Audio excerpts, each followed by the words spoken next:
Naam, miaka miwili iliyopita wananchi wa halmashauri ya Mbinga vijijini walikuwa ni miongoni mwa wananchi ambao wanasafiri umbali mrefu kwenda kuzifikia zile huduma muhimu za afya, kutokana na kwamba hata baada ya kufunguliwa kwa hospitali ya wilaya ya halmashauri hii ya Mbinga vijijini, bado zile huduma muhimu inadaiwa hazikuwepo, ikiwemo x-ray, lakini vile vile chumba cha kuhifadhia maiti.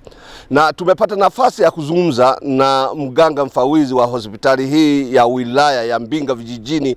Anaeleza zile huduma ambazo kwa sasa zinapatikana katika hospitali hii. Kwa sasa hospitali yetu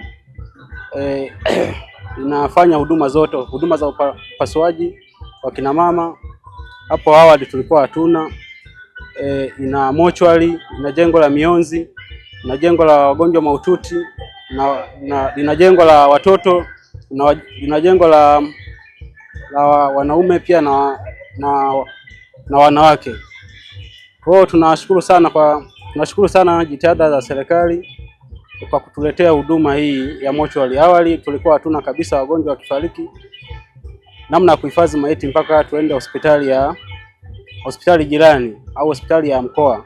Na wananchi ambao wamekuja kwa ajili ya kupata huduma katika hospitali hii wanaeleza yale mazira ambayo walikuwa wakikutana nayo huko nyuma kutokana na kukosekana kwa baadhi ya huduma muhimu, na inadaiwa kwamba walikuwa wakipoteza hata wapendwa wao. Mimi mwenyewe nimepata asali mpaka nimezika, nimeuguza miaka 10, lakini baada ya kuonekana kituo kipo mbali mpaka mke wangu ameniacha. Muda wake wa kujifungua ulikuwa umesogea.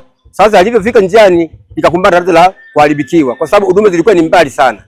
Ni changamoto mbali tunapata nazo, sababu Mkurumusi mlima ule kule unaangalia kule. Kwa hiyo tunashukuru sana, changamoto nyingi tunaishaga hapo, kwa sababu huduma ya kwanza tunapata zahanati, lakini hapo tunakuja huko hospitali ya wilaya tunapata operation, wagonjwa wanapata x-ray, wengine wanapimwa na vipimo vile vya kompyuta, wanapata majibu, wanatibiwa, tunarudi. Tunashukuru sana. Kukamilika kwa hospitali hii ya halmashauri ya Mbinga vijijini inakwenda sasa kukamilisha idadi ya hospitali za wilaya 8 zilizopo ndani ya mkoa wa Ruvuma, ambazo zimekamilika kikamilifu na zinaendelea kutoa huduma kwa wananchi. Kutoka hapa halmashauri ya Mbinga vijijini, mkoa wa Ruvuma, mimi ni Mawazo Mwaijengo, Azam News FM.